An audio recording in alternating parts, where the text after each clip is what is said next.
Primeiro eu quero dar boa tarde a todos vocês, meus amigos, uma boa tarde.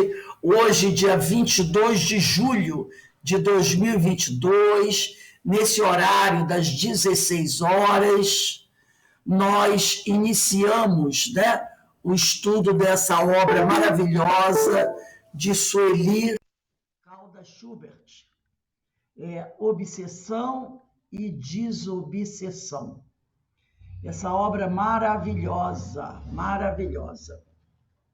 E nós estamos estudando o capítulo 5, que tem por título As Várias Expressões de um Mesmo Problema. Mas antes de iniciarmos o nosso estudo, nós vamos fazer uma prece, tá bom?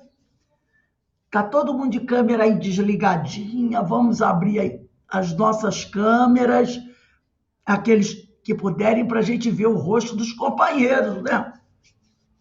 Pai amado, Pai de infinito amor e misericórdia, te agradecemos, Senhor, por essa oportunidade de estarmos aqui reunidos com uma grande família que somos, podendo rever amigos queridos que estão retornando aos nossos estudos. É muito bom isso. Então, te pedimos, Senhor, que abençoe a todos nós, os nossos lares, nos fortaleça e nos permita, Pai, continuarmos os nossos estudos, buscando crescer, buscando aprender, para que assim possamos trabalhar com mais qualidade na tua seara, oferecendo o melhor dos nossos esforços.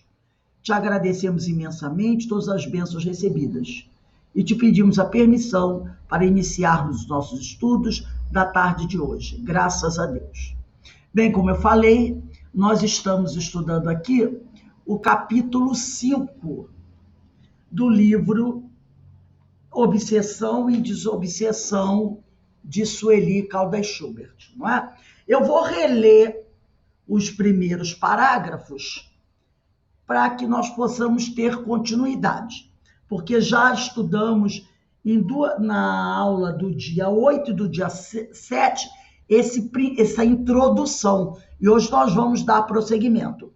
Então eu vou reler novamente esse trecho que a Sueli traz do livro Sementes de Vida Eterna. Na realidade, ela tirou do livro esse trecho foi tirado do livro dos Bastidores da Obsessão, pelo Divaldo Pereira Franco, né? E colocado nessa obra, Sementes de Vida Eterna. Então, diz assim: existem problemas obsessivos em várias expressões, como os de um encarnado sobre outro, de um desencarnado sobre outro, de um encarnado sobre um desencarnado, e, genericamente, deste sobre aquele. Manuel Filomeno de Miranda, né? Sementes de Vida Eterna, autores diversos. Psicografia de Divaldo Pereira Franco. E aí a Sueli começa dizendo assim: obsessão, um problema a expressar-se de várias maneiras. Já falamos sobre isso bastante nas aulas passadas. Além das relacionadas por Manuel Filomeno de Miranda, acrescentaremos a obsessão recíproca e a autoobsessão. E aí vamos dar continuidade. E aqui a Sueli vai dissertar sobre os vários tipos de obsessão que nós encontramos. Primeiro, ela vai falar da obsessão de encarnado para encarnado. Tem muita gente que, por desconhecimento, não acredita ou não reconhece esse tipo de obsessão de dois encarnados, né? Essa obsessão recíproca. E ela diz assim: pessoas obsidiando pessoas existem em grande número. Realmente, se nós começarmos a observar o nosso entorno, de repente, dentro da nossa casa, dentro de uma empresa, dentro de uma família, até mesmo na casa espírita, nós vamos perceber pessoas obsidiando pessoas. E ela diz em grande número: estão entre nós. Caracterizam-se pela capacidade que têm de dominar mentalmente aqueles que elegem como vítimas. Então a gente já sabe que a obsessão vai ocorrer por um domínio mental de uma criatura sobre outra, de um constrangimento que uma criatura impõe a outra criatura. É uma coisa bastante triste, não é? É uma coisa bastante triste, essa questão da obsessão.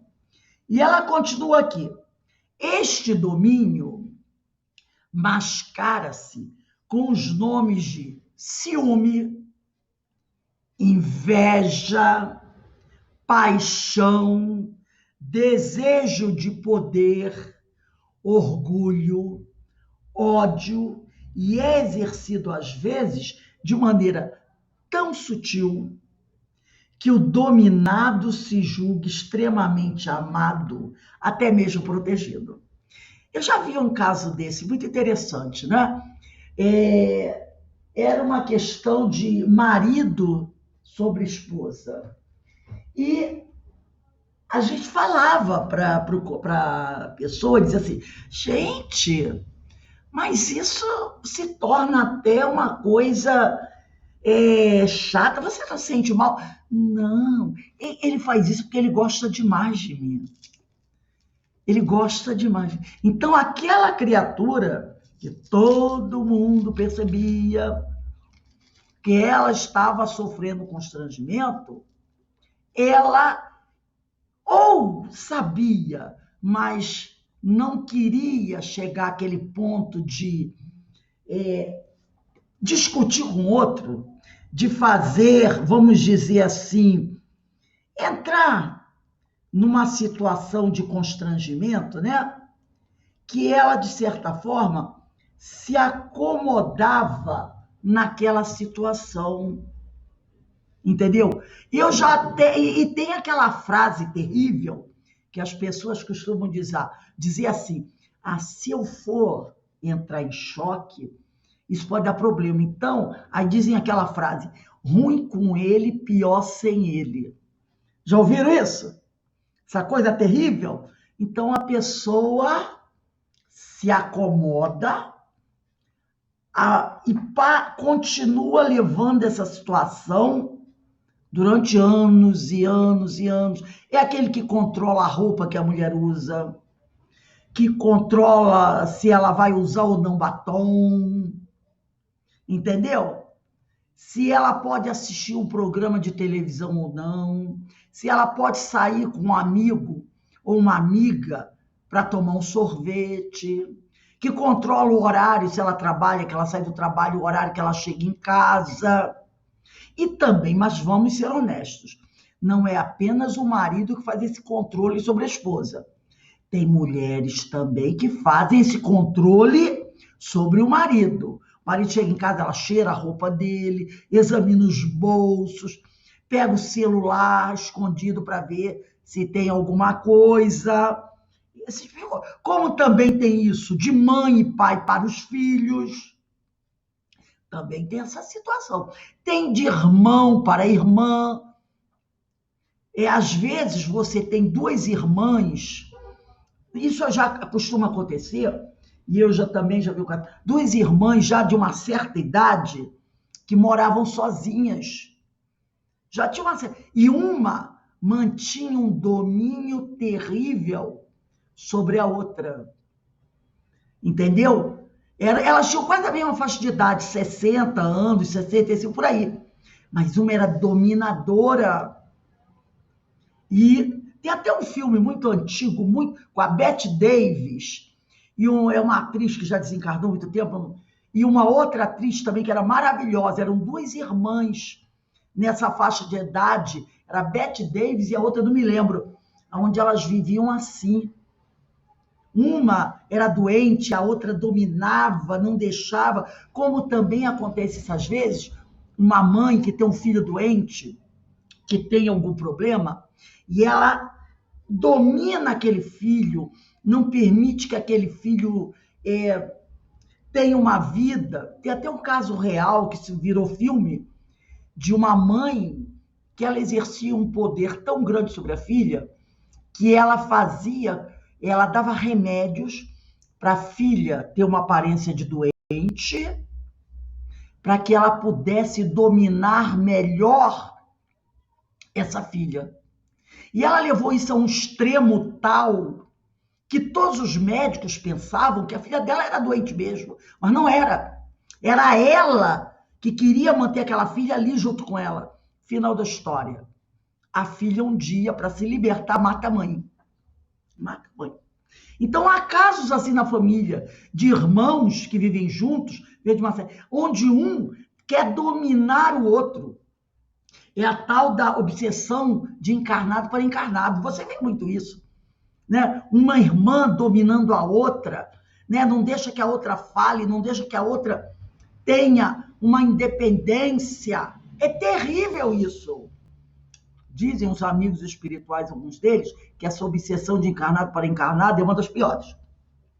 E aqui diz a Sueli, este domínio, né, como ela falou, mascara-se com os nomes de ciúme, inveja, paixão, desejo de poder, orgulho, ódio, e é exercido, às vezes, de maneira tão sutil que o dominado se julga extremamente amado, até mesmo protegido. Quem já não vivenciou um caso assim?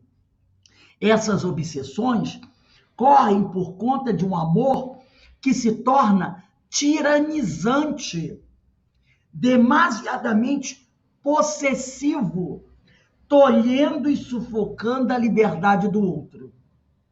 É, por exemplo, o marido que limita a liberdade da esposa, mantendo-a sob julgo de sua vontade. É a mulher que tiraniza o companheiro, escravizando aos seus caprichos. São os pais que se julgam no direito de governar os filhos, cerceando-lhes toda e qualquer iniciativa. São aqueles que, em nome da amizade, influenciam o outro, mudando-lhe o modo de pensar, exercendo sempre a vontade mais forte, o domínio sobre a que se apresentar mais passiva. Então, é esse constrangimento terrível que a gente vê um encarnado exercer sobre o encarnado, né? Por isso que no livro dos médiuns, no capítulo 23, na questão 237, não nos cansamos de ler essa questão e dizer, é assim que ela é apresentada no livro dos médiuns. Entre os escolhos que apresenta a prática do espiritismo, cumpre se coloque na primeira linha a obsessão, isto é, o domínio que alguns espíritos, sejam encarnados ou desencarnados, logram adquirir sobre certas pessoas. Nunca é praticada senão pelos espíritos inferiores, que procuram dominar. Os bons espíritos nenhum constrangimento infligem, né? Os maus, ao contrário, se agarram àqueles de quem podem fazer suas presas. Se chegam a dominar algum, identificam-se com o espírito deste e o conduzem como se for a verdadeira criança. Então, essa questão 237 representa bem tudo isso que nós estamos estudando aqui, essa questão do livro dos médiuns. E ela continua aqui. São ainda paixões escravizantes que, desequilibrando emocionalmente os seres, podem ocasionar dramas dolorosos, como eu falei dessa filha que, depois de tantos anos de sofrer esse processo obsessivo, ela acaba matando a mãe para se libertar, configurados em pactos de suicídio, assassínios, que ainda tem isso. Às vezes, o obsessor, ele é tão dominador que ele chega ao ponto de dizer: não, nós vamos morrer juntos. E ele domina o outro de tal maneira que ele se suicida, né? Mas antes de se suicidar, ele força o outro a se suicidar também, entendeu? Para que ele não permitir que o outro tenha uma vida se ele morrer. Então ele faz com que o outro se suicide e ele se suicida depois. E ela diz aqui: a dominação mental acontece não só no plano terrestre, isto é, nas ocorrências do dia a dia, mas prossegue principalmente durante o sono físico. Então, o pobre coitado que está sendo obsidiado não tem paz nem no desdobramento do sono. Quando os seres assim comprometidos se defrontam em corpo astral, parcialmente libertos do corpo carnal, dando curso em maior profundidade ao conúbio infeliz em que se permitiram enredar. O mesmo sucede sob o império do ódio ou quaisquer outros sentimentos de ordem inferior. Até mesmo dentro dos lares, na mesma família, onde se reencontram antigos desafetos, velhos companheiros do mal, comparsas de crimes nefandos, convocados pela justiça divina ao reajustamento. Entretanto, escravizados ao passado, deixam-se levar por antipatia e aversão recíprocas, que bem poucos conseguem superar de imediato. Surgem daí muitas das rixas familiares, já que esses espíritos, agora unidos pelos laços da consanguinidade, prosseguem mantados às paixões do pretérito, emitindo vibrações inferiores e obsidiando-se mutuamente. Eu coloquei aí para vocês no WhatsApp as obras de apoio, tá? 2 livros que nós vamos precisar, porque nós vamos fazer leituras desses 2 livros. Então, vocês devem ter visto aí no WhatsApp. É o livro Missionários da Luz e nos Domínios da Mediunidade, de André Luiz. Então, deixa esses livros aí que a gente vai usar.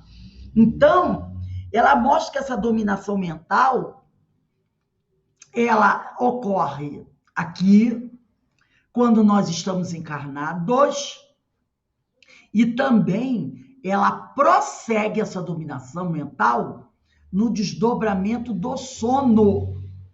É uma coisa terrível, né?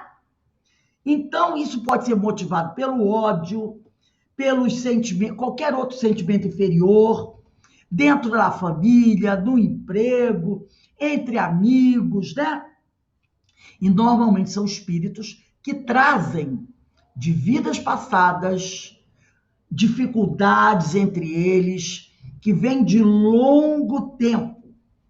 Essa semana eu vi uma frase que eu achei muito interessante no WhatsApp. Um rapaz, foi alguém que mandou o vídeo. Esse vídeo eu gostei muito. Ele disse assim: eu agora, ele até diz sorrindo isso, tô perdoando todo mundo. Eu não sei se vocês viram. Tô perdoando todo mundo, porque na próxima reencarnação eu não quero vir devendo nada a ninguém, né? Porque eu não quero perder tempo. Eu achei interessantíssimo. Eu estou olhando aqui para ver se eu vejo. Eu não sei se botaram no grupo. Eu achei ótimo. Verinha deu para mim. Eu não coloquei no grupo, não. É porque a gente comentou no nosso estudo sobre isso, o Evangelho, não foi, Carmen? Aí eu falei que eu vi no TikTok, depois eu mando para você, se você quiser. Eu vou botar o áudio, ó. Só pela preguiça de ter que reencarnar e resolver pendência. Ele diz assim: eu ultimamente estou perdoando todo mundo só pela preguiça de ter que reencarnar e resolver pendências. Entendeu? Ele diz: estou perdoando atualmente todo mundo, porque eu não quero reencarnar e ter que ficar resolvendo pendências pela preguiça, entendeu?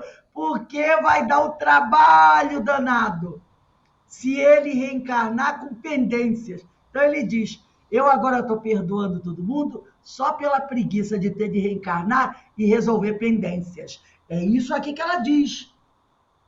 Né? Ela diz aqui, ó, entretanto, escravizados ao passado, deixam-se levar por antipatia e aversão recíprocas. São essas pessoas que não perdoaram.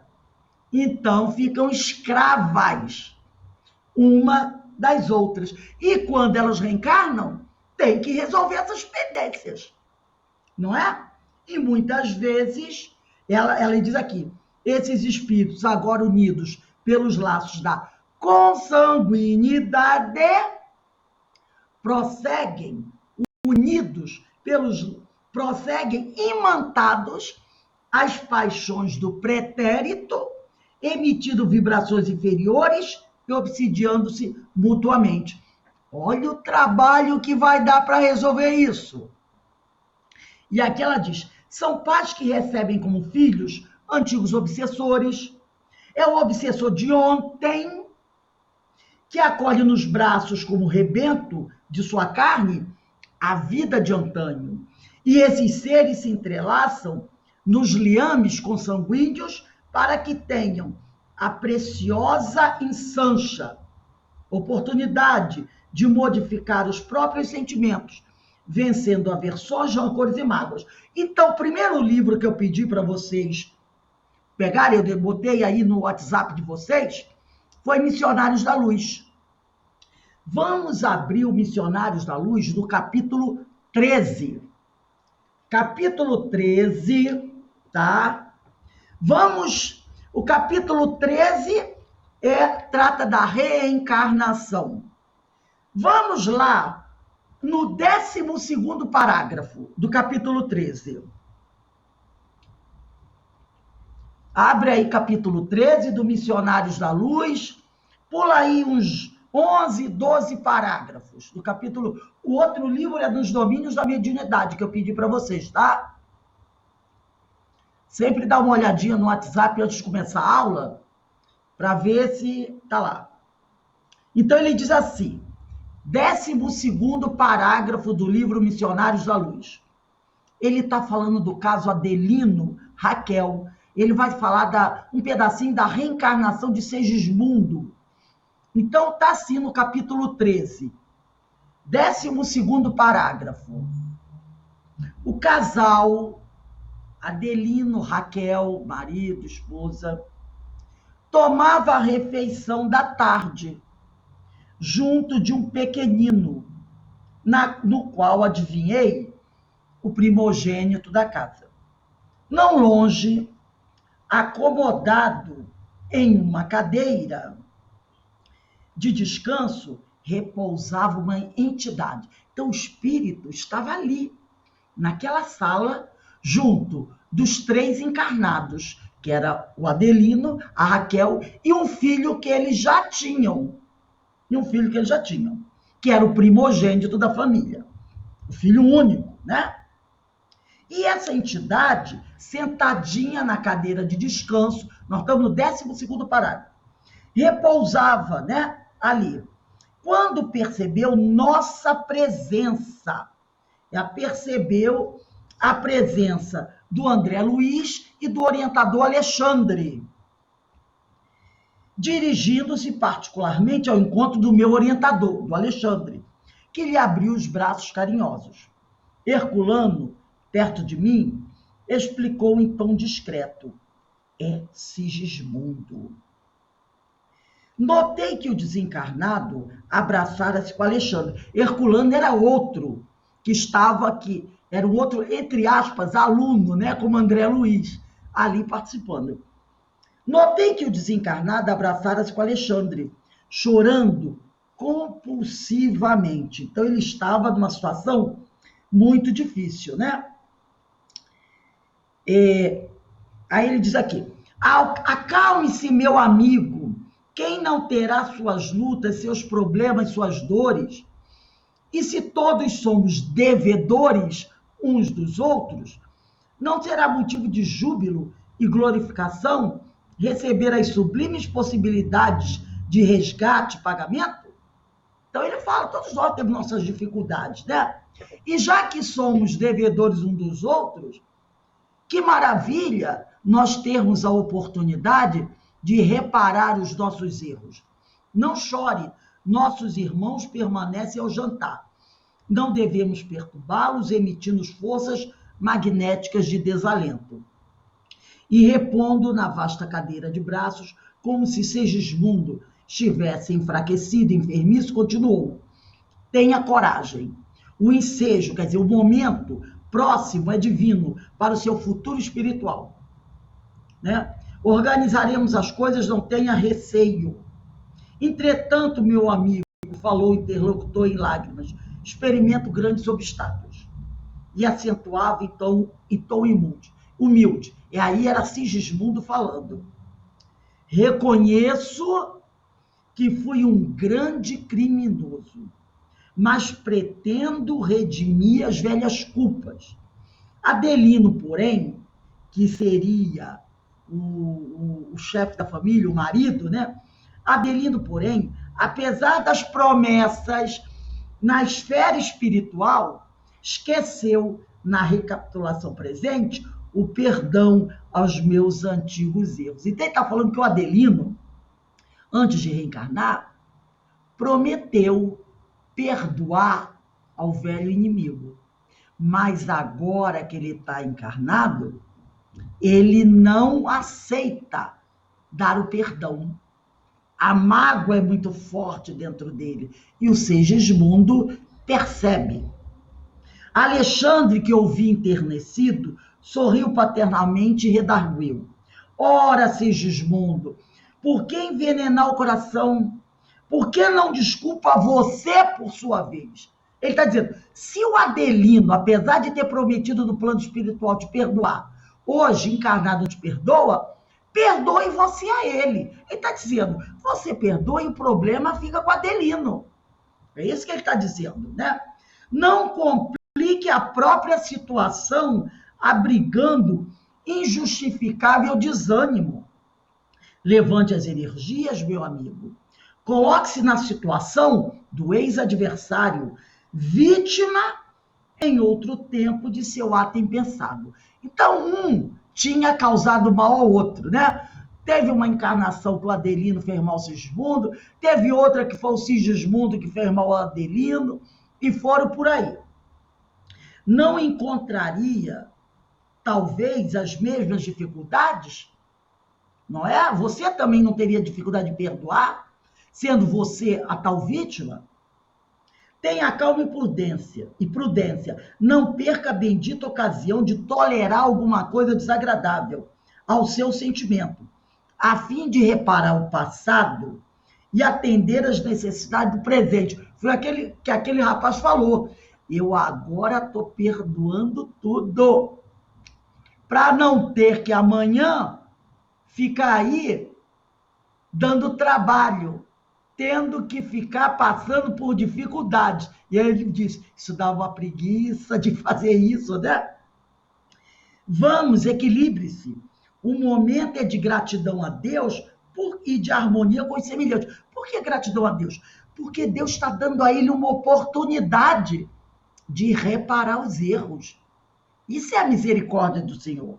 Segismundo enxugou os olhos, sorriu com esforço e murmurou, tem razão. Então, gente, olha que maravilha, não é? Então, o que ela falou aqui, esses seres se entrelaçam nos liames consanguíneos, Sigismundo vai reencarnar como filho do Adelino e da Raquel, para que tenham a preciosa ensancha de modificar os próprios sentimentos, vencendo aversões, rancores e mágoas. E aí prossegue a Sueli. Reduzido, porém, ainda é um número dos que conseguem triunfar conquistando o verdadeiro sentimento de fraternidade, tolerância e amor. Então, ela diz que ainda é muito pequeno o número daqueles que conseguem vencer todo esse problema dessa animosidade, né? Sem embargo, a experiência vivida, à custa de sacrifícios e lágrimas, será para todos o passo inicial da longa e bela escalada, em busca do Pai, que nos aguarda em sua infinita misericórdia, né? Então, ela diz aqui, no entanto, entretanto, a experiência vivida, a experiência que nós, cada um de nós está vivendo, à custa de muitos sacrifícios e lágrimas, será para todos nós o passo inicial da longa e bela escalada, em busca do Pai, que nos aguarda em sua infinita misericórdia. Lembra, na questão 115 do Livro dos Espíritos, que o Senhor nos deu uma missão de buscar evoluir para nos aproximarmos dele. Aí eu pergunto, qual de nós não estará passando na reencarnação atual por um processo desse de reparação, de reconciliação dentro da sua própria família com algum outro espírito que esteja encarnado conosco pelos laços do sangue? Ou pode não ser pelo sangue, mas que estejam muito próximos. Quando a gente olha para o elenco da nossa família, daqueles que estão muito próximos a nós, será que a gente não olha e não vê alguém com quem a gente tem uma certa dificuldade de relacionamento? E a gente, como pessoa de bom senso, e que já tem os olhos muito bem abertos, não percebe que ali está o nosso calcanhar de Aquiles? E que é com aquela pessoa que a gente tem que trabalhar, que a gente tem que interagir, que a gente tem que perdoar, que a gente tem que ter tolerância. Enquanto outros, é uma maravilha, a gente olha, a gente sente aquele carinho, aquele amor, aquela vontade de estar junto toda hora.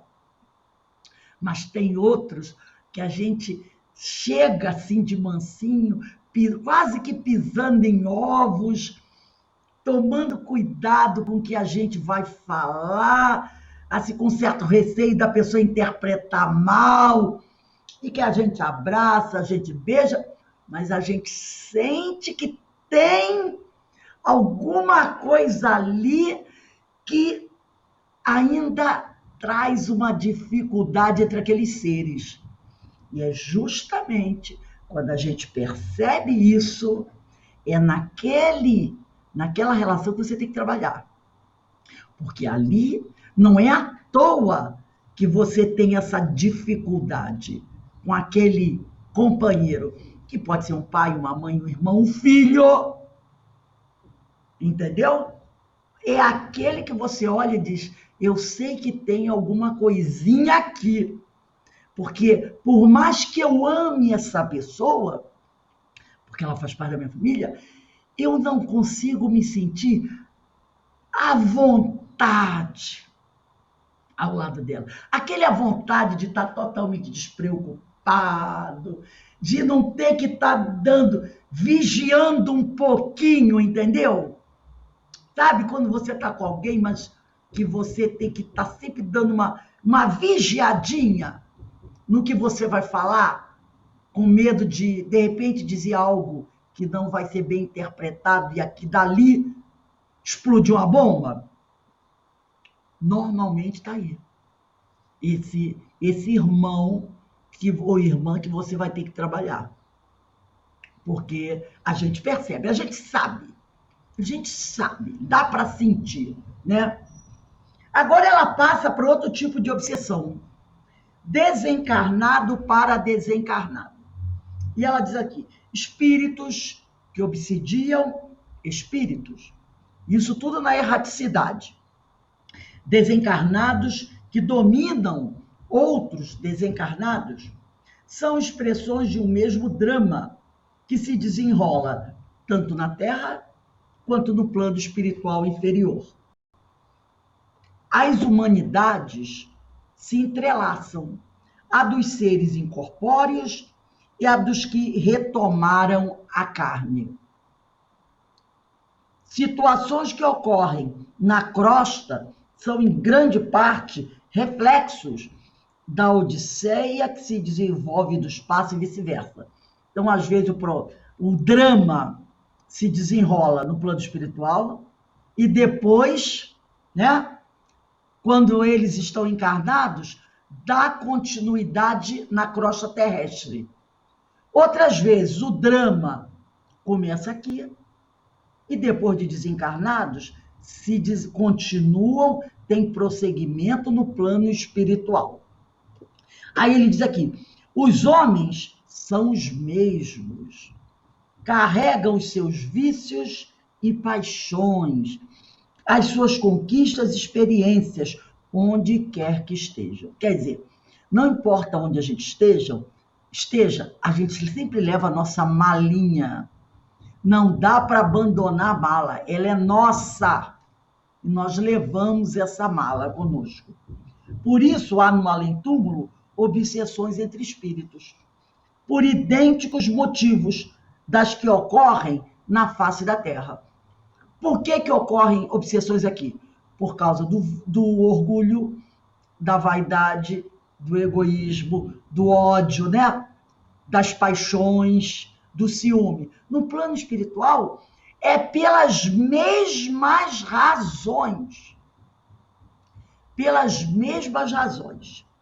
Em quase todos os processos obsessivos, desencadeados pelo que já desencarnou, junto ao que ainda está preso ao veículo físico, o obsessor, cioso da cobrança costuma, em geral, aliciar outros espíritos para secundá-lo em sua vingança. É igualzinho aqui, igualzinho. O sujeito quer se vingar de alguém. Às vezes ele não tem coragem de fazer sozinho, aí ele contrata alguém, não é? Contrata alguém para fazer o mal feito. Ou então, ele chama mais 2 para ir com ele, fazer o que tem que fazer. Semana passada teve um caso terrível de um filho que contratou 2 pessoas para liquidar a família dele. Um jovem resolveu o problema assim. Com certeza que foi o pai, a mãe e a irmã. Tranquilamente contratou 2 e mandou fazer o serviço. Ele não participou. Outros até participam. Vão junto. Então, esse drama que acontece no plano espiritual é igualzinho que acontece aqui. Tais ajudantes são aqueles que o sujeito contrata. Tais ajudantes são invariavelmente inferiores e de inteligência menos desenvolvida que a de seus chefes. Claro, imagina um sujeito, arruma 2 meliantes para fazer um trabalho e oferece um dinheiro, toma aí R$200. O outro aceita aquilo, sem parar para pensar. Primeiro, é lógico que vida de ninguém tem valor. Não tem nenhum dinheiro que pague isso. Mas ele diz, por R$200, ele corre o risco de perder a vida dele toda para ajudar um amigo. Alguém da Terra que ele nem conhece. Então, é claro que essa pessoa não é inteligente.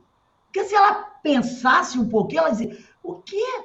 Você quer que eu corra o risco de passar o resto da minha existência na cadeia, sofrendo todo tipo de barbaridade para cometer uma violência contra uma pessoa que eu nem conheço, que nunca me fez mal? Você está brincando comigo, né?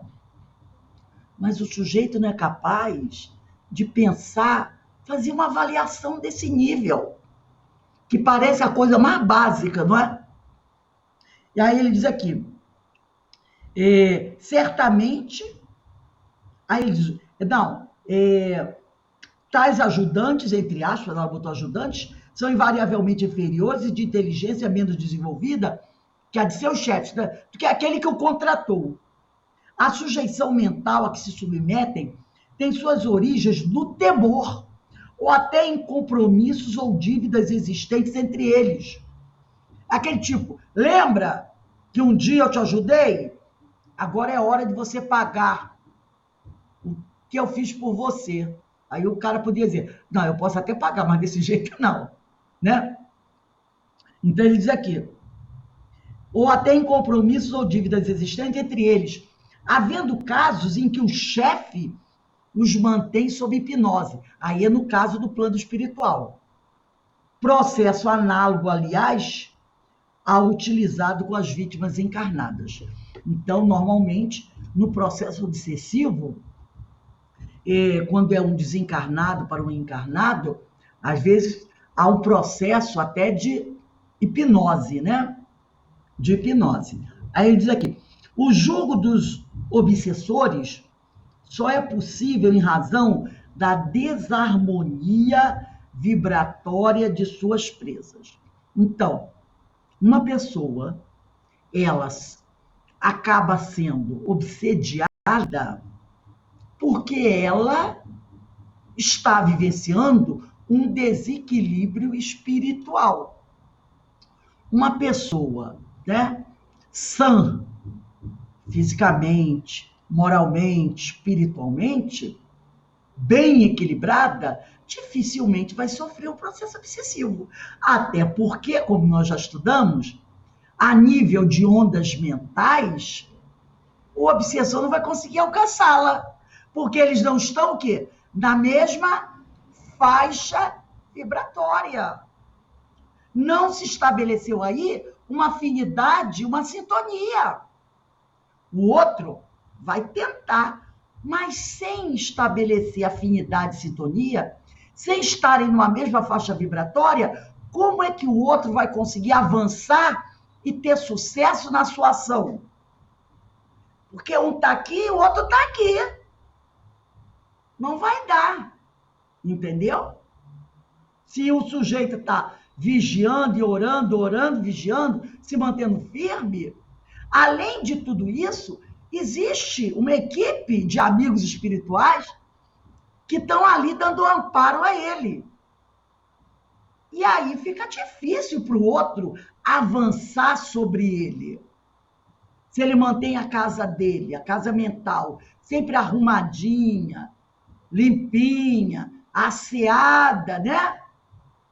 Como? Como é que vai dar bactérias? Como é que vai existir podridão ali para os abutres avançarem? Não dá para acontecer, né? É difícil acontecer. Então, ele diz aqui, o julgo dos obsessores só é possível em razão da desarmonia vibratória de suas presas, que só alcançarão a liberdade quando modificarem a própria direção mental. Então, o processo obsessivo só vai acabar quando você arrumar sua casa. Quando você deixar tudo equilibradinho, cheirosinho, arrumadinho. Enquanto tiver sujeira, vai ter doença, vai ter problema. Não é? Aí vem aquela frase, né? Aquela história da pulseirinha da Vera Eckert. Quando você está usando uma pulseirinha que indica que o seu processo evolutivo vai muito bem, obrigado, que você tá tudo certinho, não tem problema. Mas, enquanto você estiver em desarmonia, o processo obsessivo vai ter longa duração e vai doer, né? Então ele diz aqui, certamente recebem, tanto quanto os obsessores, vibrações amorosas equilibradas dos benfeitores espirituais, que lhes aguarda a renovação. Os benfeitores espirituais vão fazer de tudo para ajudar, mas eles não podem violentar o nosso livre-arbítrio. Eles não podem. Se eu quero permanecer naquela situação em que eu me encontro, mesmo sabendo que a dor está grande, eles vão fazer o que eles podem, mas não podem tirar o meu direito de permanecer chafurdando na lama, tá? Aí diz aqui, espíritos endividados e compromissados entre si mesmos, através de associações tenebrosas de idêntico padrão vibratório, se aglomeram em certas regiões do espaço, obedecendo à sintonia, olha aí, a afinidade de sintonia e a lei de atração, formando hordas que erram, quer dizer, que caminham sem destino, ou se fixam temporariamente em cidades, colônias, núcleos, enfim, de sombras e trevas. Formam grupos, formam núcleos que se estabelecem em certas faixas vibratórias e ali eles realizam o que querem realizar, tá? Tais núcleos têm dirigentes que se proclamam juízes. Formam um grupinho desse e logo alguém querendo ser o chefe. Não é assim? Tem logo alguém querendo ser o cabeça. Então, tais núcleos têm dirigentes que se proclamam juízes, julgadores, chamando a si a tarefa de distribuir justiça aos espíritos igualmente culpados e também devotados ao mal, ou endurecidos pela revolta e pela descrença. Na obra, eu estava pensando sobre essa obra mesmo, na obra Libertação de André Luiz, encontramos a descrição de uma dessas cidades. E no livro Bastidores da Obsessão, de Manuel Filomeno Miranda, temos notícia também de um desses núcleos trevosos, né? Então, é aqueles grupos, tem o tal do Teofrastos, lembra? Desse livro, Teofrastos também, tem vários, que são aqueles grupos desse livro Libertação, onde André Luiz, com um irmão orientador, eles vão visitar essa região. Nesse Libertação tem aquele caso daquela mulher que ela tem uma deformação espiritual, ela está sendo julgada porque ela matou os filhos dela, né? E ele vira-se para ela e diz assim, por indução mental, você agiu como uma fera, você agiu como uma loba ao matar seus filhos. E ele dá uma indução, você é loba. Ele faz uma indução mental, uma hipnose. E naquele momento, ela, consciência culpada, aceita a indução. E o perispírito passa por uma deformação perispiritual e assume a forma de uma loba. E assim ela vai ficar até que, como disse aqui a Sueli Caldas Schubert, até que ela possa modificar a própria direção mental. Porque ela foi através de uma indução que foi aceita por ela por causa da consciência de culpa. Ele diz que ela parece uma loba e ela passa por uma deformação perispiritual. E há vários casos como esse que André Luiz, das suas obras, tem um livro também, não sei se vocês já viram uma vez, é do Ranieri, O Abismo.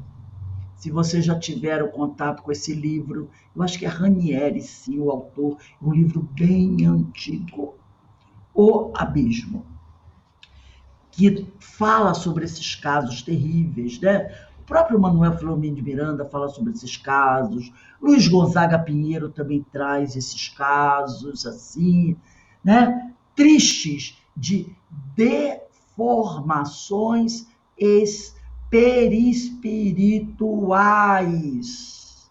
Tem um caso até que o André Luiz trata de uma mulher que ela estava encarnada, belíssima, belíssima. E eles estão num almoço de uma família, ela era uma madrasta. Está o pai, o marido, ela e os enteados. E o André Luiz olha para ela, percebe que ela é belíssima, mas ele percebe que, apesar dela ser belíssima, a aparência dela é fria, é gélida. Lembra que falamos sobre isso? Ela é gélida. E ele diz, ela é muito bonita, mas, tipo assim, mas ela tem uma coisa um pouco estranha. Aí o orientador espiritual diz assim, olhe através da face. Olhe através da máscara, que é o nosso rosto, né? A nossa face é como uma máscara que cobre a nossa face perispiritual. Ele olha através, e quando ele olha, ele tem um choque, ele diz, ela tem a aparência de uma bruxa, até tem aquele nariz adulto, como as crianças, né, desenham a bruxa, com aquele nariz pontudo, aquela... Ele diz, ela tem a aparência dessa bruxa, ela tem esse rosto, aí ele vai falando dos detalhes da bruxa. É isso aí. Como tem vários, nós já recebemos uma vez, né, na casa espírita, quando eu trabalhava, um companheiro que chegou num estado lastimável, se arrastando, então vocês já podem deduzir o tipo, né, de deformação perispiritual. Tivemos um também, que era uma coisa foi logo no início, que a gente estava iniciando os trabalhos, logo no início, era tão grande, eram dois irmãos que chegaram, né? E era tão terrível, e a gente fala isso porque a gente está estudando, logicamente ninguém vai pegar esses exemplos e ficar conversando lá fora. O que a gente cita em estudo é exemplo, é como um médico. Um médico, quando vai participar de uma conferência, cada médico leva um caso seu, né? Para apresentar para os colegas, como a critério de aprendizado de estudo. Então, eram dois espíritos que se apresentaram na nossa reunião mediúnica. E eles tinham um tamanho tão grande que os médios, à época, isso já tem mais de 20 anos, não estavam muito bem preparados. E os médios se apavoraram. Chegaram a se levantar da mesa gritando, porque eles tinham a forma de gigantescas aves de rapina. Gigantescas. E os médios se apavoraram, não estavam ainda bem preparados, né? Se assustaram. E aí a equipe espiritual os retirou, né? E ao final da reunião eles voltaram novamente. E aí, nesse momento, eu fui doutriná-los. Porque da primeira vez eu não me lembro que foi um outro orientador, o outro doutrinador. Ele não conseguiu, porque as médias ficaram muito agitadas, né? E depois, na mesma reunião, eles retornaram. E aí eu fui doutrinar. E eu comecei a conversar com ele como se ele falando mesmo, né? Como ele era um homem, um ser humano, uma pessoa, um irmão. E, de repente, ele virou-se para mim, o que você está falando? Você está dizendo que eu sou um irmão, que eu sou um homem, como você, no sentido de ser humano, né? Ele falou, eu não sou nada disso. Porque ele não mais lembrava o que ele era. Ele tinha assumido aquela imagem de um animal irracional. Eu disse, não, você não está conversando comigo? Ele disse, estou. Ora, aí eu falei para ele assim, eu nunca conversei com gato, nunca conversei com cachorro, nunca conversei com passarinho. E nenhum deles nunca me respondeu. Como é que você é isso aí que você está dizendo que é? Você está me respondendo de forma clara e racional. Você já viu isso? Você já viu um animal responder para alguém? Aí ele, um raciocínio simples como esse, ele ficou assim, tipo, é verdade. Aí eu peguei, botei minha mão aberta em cima da mesa. E eu falei assim, bota a sua mão do lado da minha. Ele falou, eu não tenho mão, eu tenho pata. Eu falei, você tem mão sim. Coloca a sua mão do lado da minha e olha para minha mão. Aí eu fiz uma indução. Ele ficou olhando para a mão dele, para minha mão, e daqui a pouco ele falou para mim, eu tenho mão. O que ele chamava de começou a se transformar numa mão. Aí ele falou, eu tenho mão. Eu disse, claro que você tem. Logicamente, não foi com aqueles 10 minutos que eu fiz o milagre da transformação. Claro que não, porque aquilo, ó, ele já estava assim, ó, bota tempo nisso. Mas aquilo foi um momento. Alguma coisa começou. Porque ele percebeu naquele momento que ele tinha uma mão igual à minha. Então foi um clique. Logo depois eles foram retirados, e depois na avaliação, as médios contaram que eles eram tão grandes, que parecia que eles não cabiam dentro da sala. Então veja o tamanho dessa deformação perispiritual que pode ser causada por 2 motivos. Um, por uma indução que um espírito faça sobre o outro. O segundo motivo, que a própria criatura, no processo de auto-obsessão, vá se tornando aquilo que ela acredita que é. Eu sou uma fera. Entendeu? Eu sou um palhaço. Quando a pessoa sofre, às vezes, alguma situação constrangedora e ela não consegue ela mesma sair daquela situação e ela fica tão envergonhada. Às vezes não acontece isso às vezes. Alguém faz alguma coisa com você e aquilo te fere profundamente. E você começa, eu sou um palhaço. Eu sou um bobo mesmo. Como é que eu fui permitir que isso acontecesse? Aí amanhã, de novo, eu sou um palhaço mesmo. Eu sou idiota. Eu sou uma besta. Todo dia, sabe? Você não esquece aquele fato que você sofreu, porque aquela coisa aconteceu. O que eu vou fazer? Aconteceu. Eu tive culpa? Não. Eu vou. É aquela famosa frase: devo sim, pago como puder, vou resolver. Mas tem gente que não. Ela fica encasquetando aquilo. Eu não presto, eu sou uma burra, eu sou um palhaço. Ela vai se auto-hipnotizando. E, mentalmente, ela começa a provocar uma deformação. Porque você é o que você pensa. Então você começa a provocar uma deformação perispiritual em você. E não é hipnose causada por outro. É a tal da auto-obsessão, que também leva a um caso como esse. Entendeu? Como também tem aquele caso de você estar encarnado e alguém diz para você, você é um incompetente. Todo dia. Tem gente que diz assim, você é incompetente, você é burro, você é isso, e a pessoa, sabe, aceita. Também tem esse caso. Então, tudo isso pode provocar esse tipo de coisa. Ô, Rose, é o sentimento de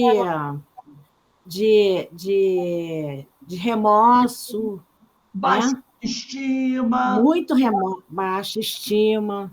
Culpa. Aí faz isso. Culpa. Culpa.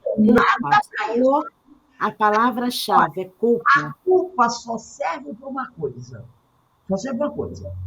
Fiz uma besteira. Bateu a culpa. Opa, estou culpado, vou resolver. Ela só serve para isso. Até aí. Para ser aquele alerta. A culpa está batendo na minha cabeça. Eu não devia ter feito aquilo. Preciso corrigir. É para isso que ela serve. Assim ela é legal. Porque se não bater a culpa, você não assume que errou.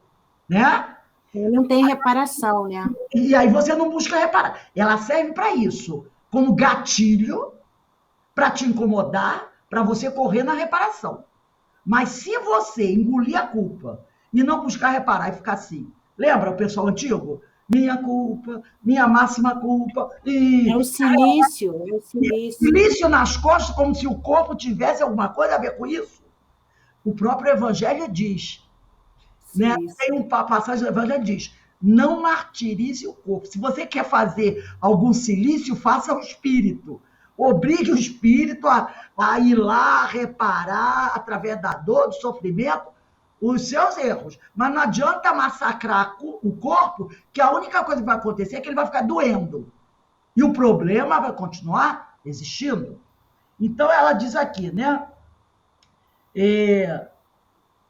O jugo... Deixa eu ver aqui onde está. A sujeição mental a que se submetem tem suas origens no temor ou até em compromissos ou dívidas existentes entre eles, havendo casos em que o chefe os mantém sob hipnose, processo semelhante, aliás, ao utilizado com as vítimas encarnadas. O julgo dos obsessores só é possível em razão da desarmonia vibratória de suas presas, que só alcançarão a liberdade quando modificarem a própria direção mental, né? Eu já li esse pedaço, né? Diz aqui. Ele está falando embaixo. Tais núcleos têm dirigentes que se proclamam juízes, julgadores, chamando a si a tarefa de distribuir justiça aos espíritos igualmente culpados e também devotados ao mal ou endurecidos pela revolta e pela crença. Aí ele falou, na obra Libertação de André Luiz, encontramos a descrição de uma dessas cidades. E no livro Bastidores da Obsessão, que eu até mandei para vocês, né? Manuel Filomeno de Miranda, temos notícia também de um desses núcleos trevosos. Aí, nesses redutos de sombra, comete-se toda sorte de atrocidades. Nesses redutos de sombra, você vai ver acontecer todo tipo de atrocidade. Quem já leu aquele livro Sexo e Obsessão, do Manuel Filomeno de Miranda, do Divaldo Pereira Franco, Sexo e Obsessão, né? Quem já leu aquele livro, eu, sinceramente, eu não consegui nem passar da metade. Eu comecei a ler aquele livro, na metade daquele livro eu parei. Na metade, porque aquele livro não é mole, não. É a história de um padre que comete um dos crimes que eu considero piores, que é em relação à criança. É uma história que começa por aí. Então, aquilo já me incomodou profundamente, porque eu trabalhei a minha vida inteira com criança. Tudo que envolve criança me incomoda. Por exemplo, eu não gosto de ver programa infantil de música com criança. Eu não gosto. Porque eu acho que esses programas que você leva a criança para cantar tira a naturalidade da criança. Entendeu? Então você vê criança falando, se vestindo como um mini adulto. Um mini adulto. Isso me incomoda profundamente. Eu gosto de ver criança sendo criança. Então, quando eu tenho algum programa, alguma coisa assim que envolve criança, eu não gosto muito de assistir, não. Então, porque eu sempre tive esse problema, né? Criança, para mim, é uma coisa muito viva, né? Muito, sei lá, eu tenho essa visão com criança. Então, quando eu li aquele livro e peguei logo esse fato no início, aquilo já começou a me incomodar. Aí, depois, ele começa a descrever certas cenas dessas regiões aí das sombras. Eu parei no livro na metade, não consegui ir adiante, porque aquilo estava me incomodando muito. Então, mas não é mentira. E tem uma coisa que o Manuel Filomeno Miranda fala ali naquele livro, que o que ele está descrevendo é uma pálida descrição da verdade. Ele diz que não dá para ele descrever como aquilo está acontecendo na realidade. Porque seria uma coisa tão, sabe, tão ultrajante, que o que ele descreve já é uma pancada, já é terrível. Mas ele diz que aquilo ele está fazendo uma descrição suave, tá? Está fazendo uma descrição suave. Eu fiquei, meu Deus, se isso é suave, imagine se ele fosse realista, né? Então, mas é tudo verdade. Sabe por que é verdade? Porque aquilo existe a partir da mente humana. É a mente humana. E a mente humana, gente, é uma coisa que não dá para você avaliar. A mente humana é de uma capacidade. Às vezes a gente não vê fatos acontecerem, noticiados no jornal, e você diz assim, não acredito. Aí você diz assim, como é que esse povo consegue ter uma imaginação tão fértil desse jeito? Coisas que você diz assim, parece que isso não podia acontecer. Não está acontecendo. Aí você fica, né? Você diz assim, meu Deus, o que ainda falta acontecer? Isso é produto da mente em desalinho. É um produto da mente em desalinho. Então, o que ela diz aqui? Aí, nesses redutos das sombras, claro que é das sombras. Sombras por quê? Ignorância, lembra? Falta de luz. Ignorância. Não é nada de Satanás. Sombra é sinônimo de ignorância. Ausência de luz. Aí, nesses redutos das sombras, comete-se toda sorte de atrocidades. E os espíritos aferrados ao mal são julgados e condenados por outros ainda em piores condições. É cobra engolindo cobra, tá? Torturas inimagináveis, crueldades, atos nefandos são praticados por esses seres que se afastaram deliberadamente do bem. Mas, por incrível que possa nos parecer, um dia serão todos espíritos puros. Aí você diz, não dá para... Um dia todos eles serão espíritos puros, servidores do Mestre Jesus, e poderão fazer tudo que Jesus fez e ainda muito mais. Por isso que é difícil para a gente acreditar e aceitar. Aí ele diz aqui, esses agentes do mal, todavia, não estão abandonados pela misericórdia do Senhor. Por quê? Porque eles são filhos muito amados de Deus. Muito amados de Deus. Que temporariamente, esse temporariamente pode durar 1000 anos, 10.000 anos, estão afastados da luz. Tá? Esse é o temporariamente. E tem espíritos que tem esse tempo aí, tá, gente? Afastado da luz.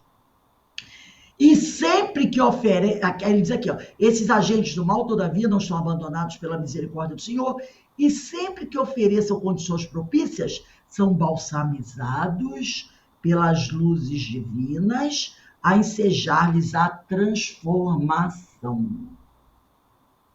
Um dia retornarão ao aprisco, porque nenhuma das ovelhas se perderá. Nesse livro, O Abismo, do Ranieri, alguns questionam, outros não, mas como é tudo, como a nossa imaginação é profícua, nós não podemos dizer que isso é impossível de acontecer. Ele traz uma imagem assim, de uma montanha, bem alta, bem alta, bem alta, né? Que na realidade é um grande rochedo, muito alto. E bota alto nisso. Lá embaixo é uma zona de escuridão, de lodo, uma região muito horrorosa, onde se encontram esses espíritos com terríveis deformações perispirituais. No alto do rochedo, bem alto, e toda aquela região de sombra. De vez em quando, é como se um anjo viesse e pousasse no alto daquele rochedo. Ele representa o anjo. O livro que eu tinha, era uma capa bem antiga, tinha esse anjo lá no alto. E ele suspende como se fosse a mão sobre aquele abismo, e uma luz muito forte, como se fosse um grande raio de sol, desce sobre aquele abismo, indo até lá embaixo, jogando uma luz sobre aqueles seres. Entendeu? Então, olha o que ela diz aqui. Esses agentes do mal, todavia, não estão abandonados pela misericórdia do Senhor. E sempre que ofereçam condições propícias, sempre que eles têm um pouquinho de elevação, são balsamizados pelas luzes divinas, a ensejar-lhes a transformação. Então, de vez em quando, aquela luz divina cai sobre eles e dá, vamos dizer assim, uma chacoalhadinha. De tanto que ela vai caindo sobre eles, de tempos em tempos, eles vão promovendo neles mesmos uma transformação. Até que estejam em condições dali serem retirados. Aí vem no livro Nas Fronteiras da Loucura, quando Manuel Filomeno Miranda, junto com o doutor Bezerra de Menezes, vão visitar aquela região que ficava ali por trás do presídio Frei Caneca, no centro da cidade, lembra? E eles jogam a rede sobre um abismo. É uma rede energizada, e alguns espíritos pulam e agarram, ficam presos na rede. Outros pulam, agarram, mas a rede se desfaz, eles caem de volta e ficam xingando, porque aqueles ainda não estão prontos para sair. Né? O arrependimento ainda não é sincero. O que é sincero fica preso na rede. Eles retiram a rede e levam para o tratamento das colônias, como acontece com nossos irmãos suicidas no livro Memória do Suicida. Os que estão prontos, né, que já estão demonstrando algum tipo de transformação, são recolhidos e amparados. E ela diz, um dia esses irmãos retornarão ao aprisco, ao seio do Senhor, e se tornarão espíritos puros, porque nenhuma das ovelhas, por pior que ela aparente ser, se perderá. Né? Essa é a prova da grande misericórdia do Senhor. Então, nós vamos parando por aqui. Semana que vem vamos continuar no Encarnado para Desencarnado. Para a semana que vem, vamos usar o livro Nos Domínios da Mediunidade. Anota aí, né? Livro Nos Domínios da Mediunidade, para dar continuidade a esse tema tão necessário para todos nós. Outra coisa, daqui a pouco vai começar o estudo do livro das Parábolas de Jesus, que é maravilhoso, né? E nós vamos precisar do livro Fonte Viva, tá? Então, quem vai usar? Fonte Viva, capítulo 81. Fonte Viva, capítulo 81. Já deixa prontinho aí para a gente seguir. Então, vamos dar uma paradinha aí de 15 minutinhos, tá bom? Para a gente dar uma respiradinha e a gente retorna. Eu vou pedir a Denise para fazer a nossa prece de agradecimento.